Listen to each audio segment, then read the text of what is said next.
Hello to all of you beautiful souls, and welcome to The Haunted Ride, a spiritual and paranormal podcast. My name is Melissa, and thank you so much for joining me today. I hope you have your tea, and I hope you have your snacks. We are really close to getting into fall, and fall for me is one of the best times of the year.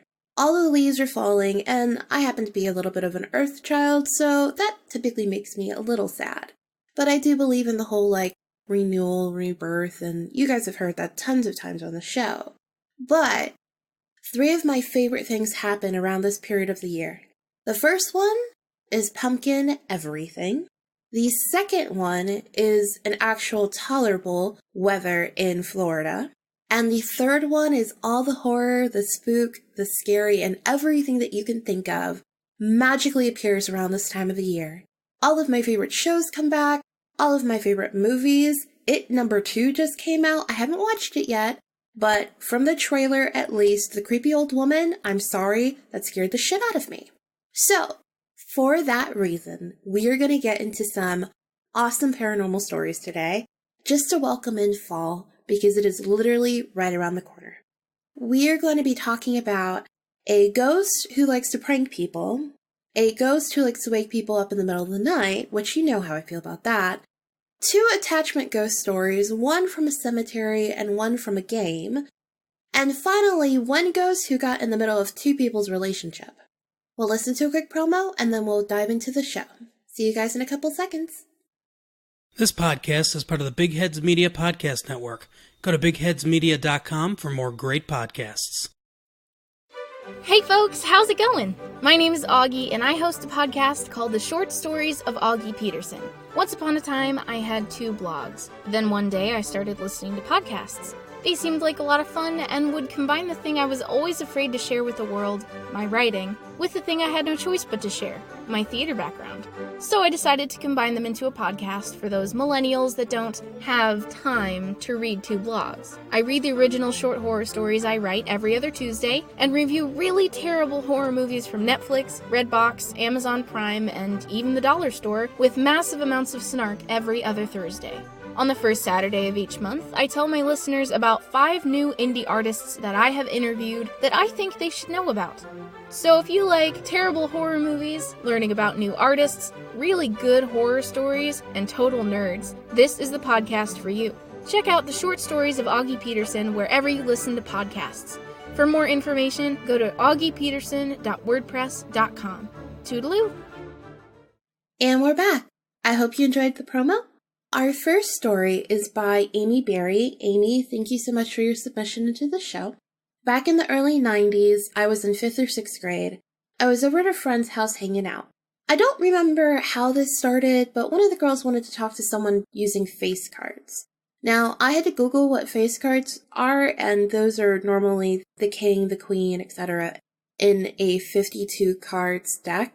Now, for anyone who's wondering why someone would get this idea, this is actually, for some people who don't have tarot cards, they will talk to spirits or their spirit guides using the 52 card deck. And each card will mean something very similar to how tarot cards or oracle cards work. This, although, is also a part of the reason why people think that tarot cards can be dangerous or evil, because cards, and when you're using tarot cards or oracle cards, there's an intention in that deck. And there's an intention when that card is created, there's an intention when that card is used. If you don't really know that or know how to set that intention, you can end up just contacting any spirit that's around you. Not necessarily good or bad, just anything that's around you. Where tarot cards, their sole intention is to help you be able to contact your spirit guide and listen to kind of like your higher consciousness. So that's the difference between the two, and that's where sometimes you can get a little bit of a different situation or experience when you use a normal deck of playing cards. Now that we're done with that explanation, let's get back to the story. One color was yes, and the other no. I don't remember all the questions asked. I do remember her asking if they were in the room. It said no. If they were in the top half of the room, again, no. The middle, yes. The bottom, no. I had a hard time picturing this, and all of it just seemed odd. On the walk home, I felt like something was on my shoulders. I had the impression it was the middle section. I told it that it could not come home with me and to leave me alone. I'd forgotten all about this until I came across your podcast and wanted to help every time you asked for stories. Thank you. And I'll get to that in a second too, but thank you so much for this. I felt bad I didn't have one. Then this old memory popped in my head. I hope you enjoyed it. So Amy, thank you so much for your story again. Thank you for sending it in. Yes, I enjoyed it. Yeah, I'm always asking for stories because I love stories. By the way, slight pitch. Again, love stories. If you have one, go to thehauntedride.com. Just press the send us your story link and submit it. But please don't feel bad if you don't have one. If you just listen to the podcast because you like listening, I'm okay with that too. I just like to hear other people's stories too. Because it's good to have a good balance and listen to other people's stories and not just my own. And also, it provides me validation, just like I hope that my stories and my experiences provide you guys validation. I really like this story because it clearly was something that was just sort of around and was like, oh, I like this particular person, so let me come with them. And she was like, no, go away. A lot of ghosts, that's just what they'll do. They'll go away if you ask them to. I really tend to humanize ghosts a lot because that's really what they should be. They are their personality. Now, they can be a little stronger in that personality, but they are actually their personality. For the most part, if you ask a ghost to go, it's just going to kind of be like, okay, well, you clearly recognize I'm here, which is a lot of what ghosts want, but you don't like that I'm here. And so that it's kind of like if you were to tell someone to go away or dismiss them. They're going to go away. They're not going to come back around you because that hurt their feelings. So it's kind of what works with a ghost. Our next story is from Marie Sterling, who Marie sent in another story before. So thank you, Marie, for sending in all your stories and always chatting with me and just being so sweet. This happened a couple of years ago when I was dog and house sitting for my aunt and uncle while they were out of town. I had just gotten settled into bed and was watching a show on my tablet when I heard the dogs go completely apeshit. Someone pounded on the front door and a man's voice bellowed, "Sheriff's Department, is everyone okay?" Half asleep from my sleep meds kicking in, I go downstairs in a t-shirt, boxers, and flip-flops, cell phone in hand, to see what the hell was going on. A sheriff's deputy was standing at the front door, and his cruiser was parked at the end of the driveway, lights swirling. Come to find out that a 911 call had come from my family's address, and the number that had called it was mine. Here's the catch. I hadn't called anyone except my bestie, and that had been hours before. I even unlocked my phone and showed the deputy my call log, which showed no 911 call had been placed. He was very apologetic about disturbing me and verified that everything was fine before taking down my information and wishing me a good night. Side note, my aunt and uncle's house is haunted by a guy named John, who's a bit of a prankster at times. I've had a few other experiences with him, but nothing on that scale. Anyhow, once I went back inside and upstairs to the room I was staying in, I said out loud, "That was a really good joke, John, but please don't do it again." Here's where it gets really weird. My aunt and uncle returned a few nights later, and I told them all about what happened. Come to find out that when they had a landline at the house, 911 calls had been placed from their number so often that the police stopped responding. They thought it was my cousins playing pranks at first, but sometimes these calls happened even when nobody was home or the phone lines were down. To date, no further emergency calls have been made from anyone's phone, and my dealings with John will have to be for another time. So Marie, thank you for this story. We have talked about John, lovely, lovely John, the prankster, and John just seems to be completely a ghost. He's a ghost. He has very human characteristics. Marie's actually shared a lot of details about John with me, and it doesn't surprise me that this happened to her family too, because if it's happening to her and she's just coming to visit, then I'm sure it happened to the family members who actually lived there. Especially for it to happen so often, the police were like, "Look, I'm not coming. You guys always call. I'm not coming anymore." Which does suck, because if they had an emergency, thank goodness they didn't. But if they did have one, the cops might not come because they're so used to being prank called. I'm sure the only reason why this cop came was because Marie had her cell phone and it came from the cell phone, not a number they were familiar with. Much like in the first story, she told him to knock it off, and he stopped. And again, that's a lot of what ghosts will do. They will, it's kind of like if you give them an inch, they'll take a mile. As long as you establish boundaries with your ghosts, then you can typically, for the most part, live pretty just fine with them. You can both inhabit the same space without having too much of a problem. It's just you have to know if it is actually a ghost or it's not. That's where the hard part comes into play. Okay, so now we're going to read some ghost stories from Reddit. The first one is from @strawberrypie666. Okay, first post here, so hi guys. I've recently moved from my home state at the beginning of the month to live with my brother due to stress. Things had been going rather well up to 2 days ago. His girlfriend and I hiked up a hill near the apartments in search of Pokemon. For the infamous mobile game. I'm laughing because I'm not gonna lie, if I was into Pokemon Go, I'd be hiking all over the place to go find the Pokemon. If you kept walking up the hill, there would be a cemetery, and me being the adventurous one I am, I convinced her to take a walk around the inside with me. Immediately after we stepped inside, things felt very out of place. It was eerie as all cemeteries should be, but the feeling was stronger. I didn't pay much mind to it considering it was the middle of the day, so we kept walking. Soon we reached the tallest hill where the mausoleum was located. Again, I convinced her to walk inside with me. We didn't last 5 minutes. Inside, as it was freezing cold, and right as the door shut behind us, we immediately heard footsteps run towards us. Nope. I just would have noped out of that situation real quick. I wouldn't have gone to the cemetery to begin with, but if you're going to shut the door behind me, no, I'm going to leave now. That's when we decided it was enough of that, and we left to go walk around downtown and away from all of this. That's a bit of the backstory. It's officially been 2 days since then. During the span of 2 days, I was awoken to a hand on my shoulder attempting to wake me up, and when I woke up, no one but me and my brother's friend, who was dead asleep, was present in the living room. Also, somewhere at around 3 a.m., as confirmed by another friend, there was a huge crash which woke both me and his friend up. I just thought it was one of those sounds that you hear in your dream that for some reason sound real. But when I woke up in the morning, I found the whiteboard pinned to the wall on the ground. We have a fan, but the fan was pointing away from the wall and quite a distance away. My brother owns a pit bull, who's very kind, and she charged towards the bathroom snarling, which was weird. What makes things even more odd is my brother's friend is very skeptical about the paranormal, but he claims to be hearing footsteps and noises in the bathroom while everyone is sleeping. He also said that the dog was staring into the bathroom while he was inside, but he wasn't looking at him. She was looking at what was behind him, which freaked him out. This was strange to me, and now as I'm typing, it's 4 a.m., and I've woken up to countless noises, such as the glass moving in the kitchen. I asked him if he's been making all the noises, and he said he wasn't. I've also felt gentle touches on my back, and I know for a fact it wasn't him or the dog. Do you think we might have brought something back from the cemetery? How do you suggest we get rid of whatever it was? Mind you, the longest place we spent regarding the cemetery was around the children's graves.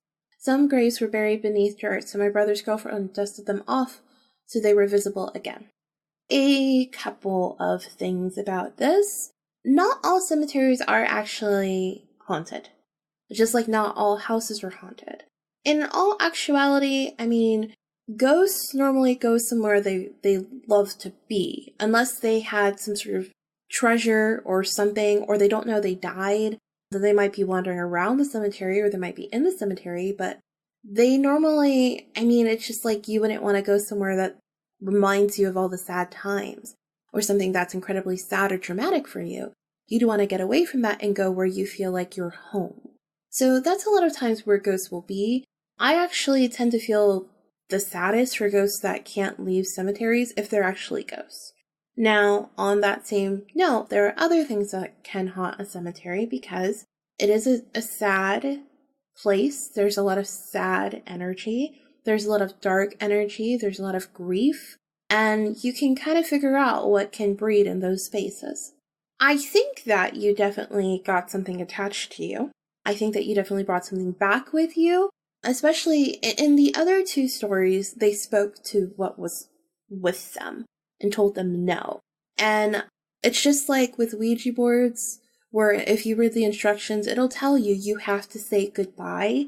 Goodbye in the spirit world actually holds like a lot of power. It's like a final thing. there's like a finality and a closure in that. And so if you don't say goodbye, then it's kind of like, okay, well, maybe you don't want to continue this now, but you might want to continue this later.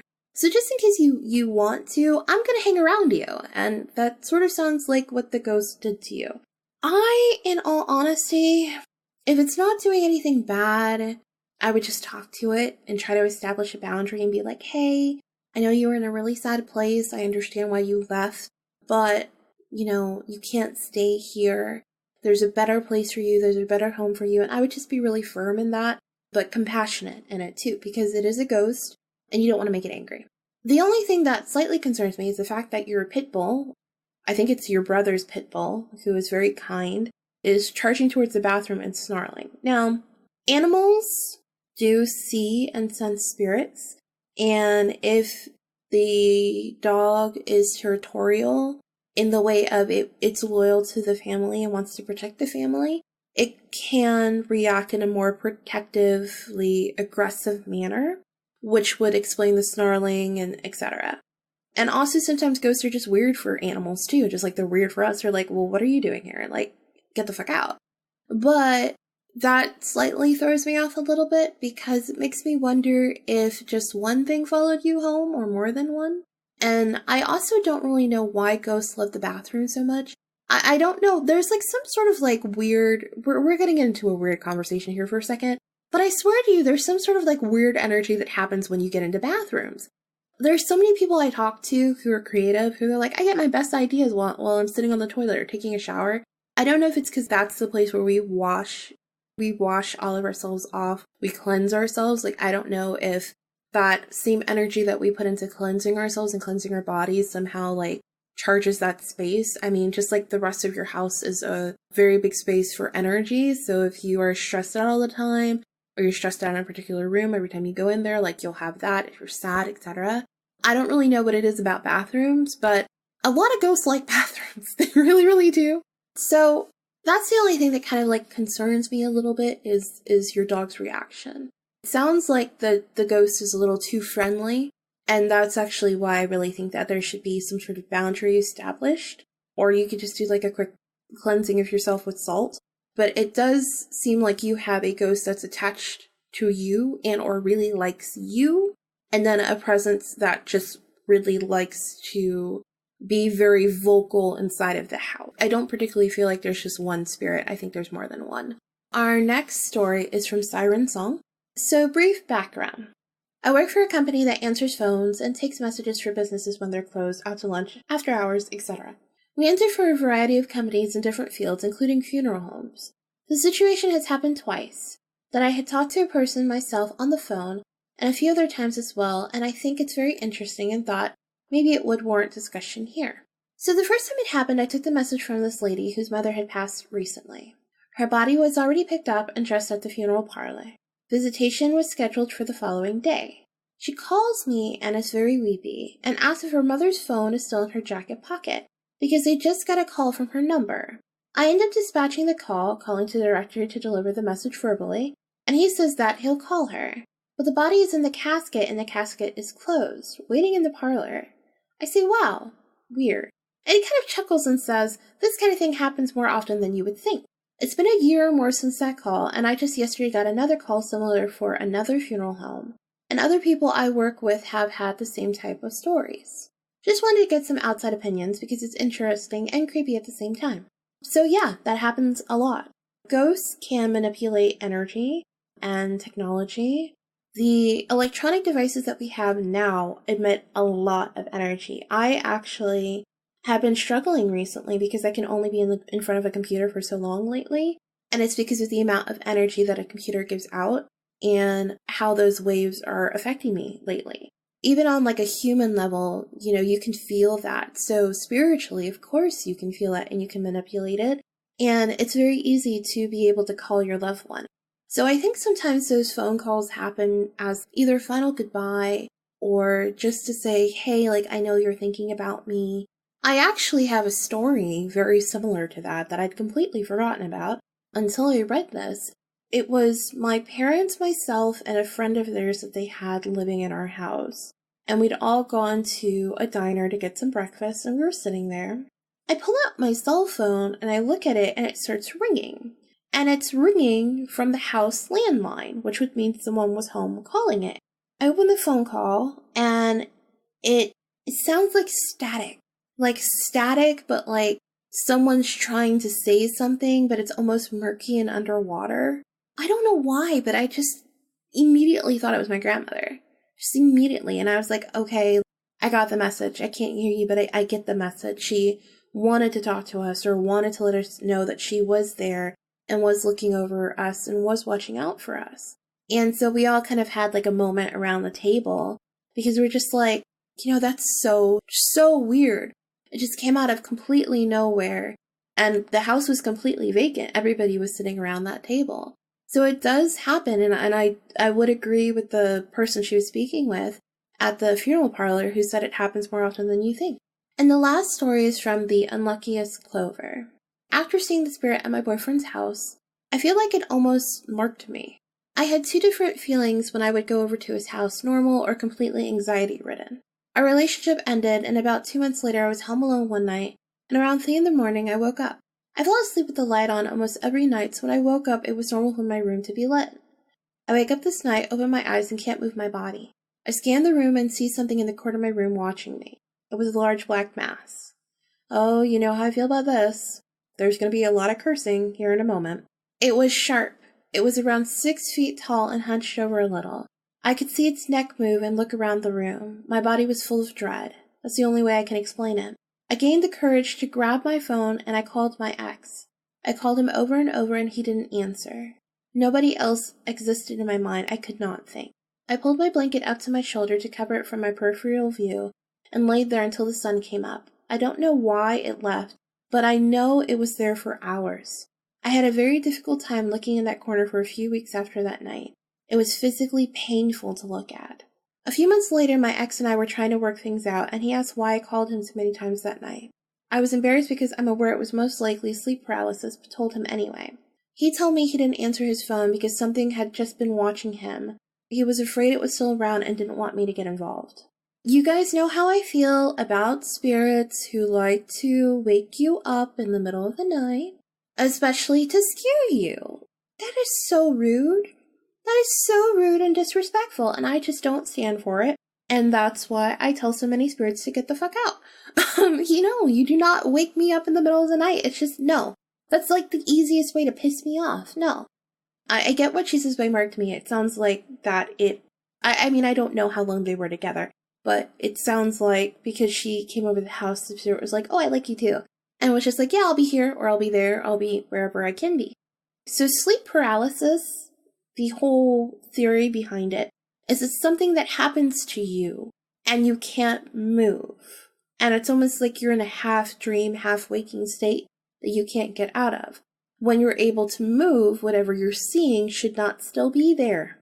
If you can move and what you're seeing is still there, it is no longer sleep paralysis.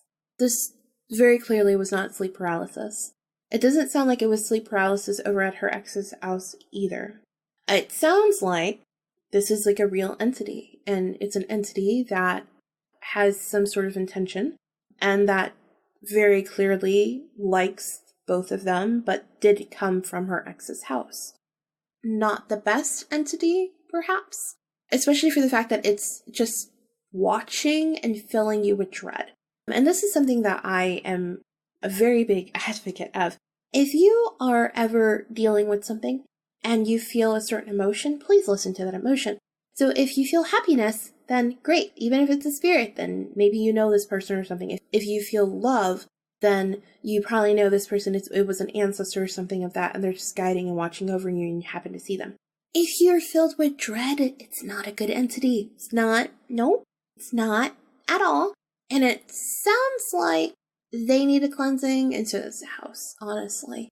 I'm not really sure where the entity came from, but I do feel like it did come from somewhere, like it was sort of brought into the home or invited into her ex's home, and then has just been there for a really long time. And since she was someone who had come over, it just developed a liking towards her.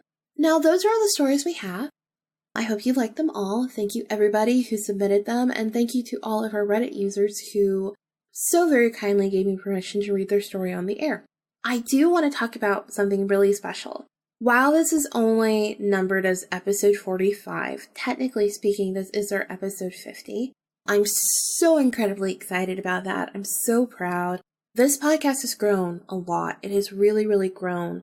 It first started off with me saying, hey, I want everyone's paranormal stories, and basically begging for them because our podcast was small and I was just really worried about stories and how we were going to keep doing episodes, and I knew that the subject matter might have to change slightly because of the lack of stories.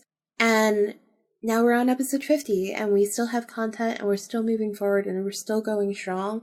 This podcast has grown so much. We are over 25,000 downloads. I wasn't going to do another huge celebration thing until we got to 50 because I think I did one for 20,000. But I just feel so lucky and I'm so grateful to everybody out there who has bothered to tune into the show, who submits a story. I have gotten tons of emails, especially lately, and a lot of people who have signed up for either the paranormal advice or the spiritual guidance service on the website, and a bunch of people who have been able to help lately, so that makes me really, really happy. And this whole, just everything has really grown. It's so beautiful, especially for me, because sometimes I'll go back and listen to episode 1 and my ears will cringe from how horrible that episode sounds compared to now where I've learned a little bit more about how to edit and produce the show so it sounds better or clearer, or how my voice has changed, or how my speech patterns have changed from doing the show. I've realized when I'm talking to people, I definitely have more pauses and my voice is more calm and stuff like that. I feel more calm when I'm talking to other people, which has never really been a problem for me, but I'm not a huge fan of groups or crowds or having the spotlight put on me. And so I tend to more so work kind of in the background or in the shadows. I don't really like being in the light or the center of attention or really letting my light shine that brightly. And I've discovered that I feel comfortable now in that space. And it's because of this podcast. So this has just changed my life so much, whether it comes to podcasting or it comes to marketing or it comes to social media or it comes to anything. It gives me a huge way to express my own creativity as well and to remind me to do certain things like tarot card readings and things like that, or to listen to the guidance that I'm given. It's just really, really beautiful. And the past year, even before the podcast and now with the podcast, it's really been a huge life changer. So I just want to say thank you to all of you guys for tuning in, writing your reviews, subscribing, talking about the show, sharing the show, commenting, replying, reaching out to me, talking to me. It's been a beautiful, beautiful process, and I thank you all so much from the bottom of my heart. What I learned this week, this week has been a little hard because while the hurricane was, a week and a half ago or 2 weeks ago, I can't even remember now, there was a whole period of time where I basically just spent doing nothing but work, and then I came back, and I'm now mostly unpacked, but I'm not even completely unpacked from the trip, and it was just a mess. Everything was messy as far as I knew what I needed to do, but didn't know how I could move forward with it because I felt like I didn't have the time to.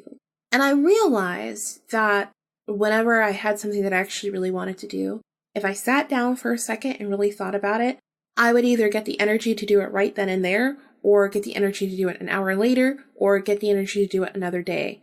I had to learn that I still had what I needed in me to move forward and do all these things that I normally do. And this whole week and the whole experience and everything that happened, it taught me, one, to always listen to my intuition, which I do. But prior to the trip, I had gotten a message from one of my oracle cards. It was basically saying that I don't know the abundance that's coming to me. So to make sure that I don't overwhelm myself with too much, because if I do, I may not be able to correctly identify the next choices I need to make. And also for that, just to not overwhelm myself in general, even with those choices and decisions. So really every time I'm thinking about something, sit down and weigh what is most important to me. And apparently I did that pretty accurately because things made a huge difference and things really changed. And a lot of the issues that I had have gotten resolved in the last couple of weeks. Everything that I've sat down and I've said, okay, you know what, I'm going to move forward with this decision. I'm going to move forward with this choice. It feels like I've done it all exactly when it needed to. I don't know if that makes sense, but instead of sitting there and going like, well, I don't know, should have done this, should have not done this, instead of questioning it or thinking about that in any sort of way, I don't have that at all. I sat down and I said, you know what? Yes, this is a good idea. No, it's not a good idea. Okay, it's a good idea. Great, we're moving forward. That's it. There was no second question. There was no second guessing. I did whatever it was that needed to get done. Sometimes I didn't even need to ask the question. And no, I didn't see the abundance that was going to come back from it. But every single thing that I've put my energy and my time into, I've seen it make a difference, not only for me, but for other people too. And that has been such a beautiful and glorious process to see. And so what I want to share with you guys and what I want to empower you to do is to sit down and say, okay, when I'm looking at the things around me, and this goes back to, I know we talked about it, episode 43 that came out on Monday. We talked about how you've got to spend your time wisely, really decide what you want to move forward with. I had to do that for myself too. That's what got me into some of the situations over the last couple of weeks that I've been in. And that made a huge difference in my life. And so for it to make a huge difference in yours, when you guys are moving forward, you're going to have things coming to you. You're going to have like abundance coming your way that you may not even see coming around the corner. It might blindside you. Or you may have a situation coming to you that you can't even find where there could be any abundance or any faith or any goodness in it at all. And just sit down and go, you know what? It's here. I just have to see how I need to move forward. It's one of those times where you've got to kind of leave it up to the universe, but just make sure that what you're doing, you feel comfortable doing. If you're laying in bed and you feel lazy or tired or you feel like you can't get out of bed, ask yourself what actually matters to you right now. Like ask yourself, why are you really in bed? Do you need rest? Because if you need rest, just do it. Those items that you're thinking about doing, they'll happen later. Or if you get that sudden second wind of energy to get up and do that item, that's what you need to do right then and there. The universe is really working with each and every single one of us in a way where we can move forward with what we need to, and we can gain goodness from that situation. We just need to really decide what is best for us. And also have some faith in the universe too. This is one of those moments where it's like, okay, if you just give me half a second of your time, I swear I'll make it worth it. I feel like that's all the universe is saying to all of us right now. So just do that for yourself. It's okay. Feel empowered to do it. Feel great when you do it. Just tune into yourself and let yourself tune into the universe too. And just let yourself be guided and move forward and grow into an even better, more positive, more abundant version of yourself, a more loving version of yourself too, and a more peaceful version of yourself. So that's all we have today for our episode. Please take care, be safe, love yourselves. That's always a very, very, very big part of this podcast and a very big part of everything I say. If I can give you nothing else, all I want is to help you love yourself, no matter what the circumstance, no matter what the situation, and know that you can have that love and love others as well. Have a good night, have a good day, and as we always like to say, don't let the ghost get you. Bye.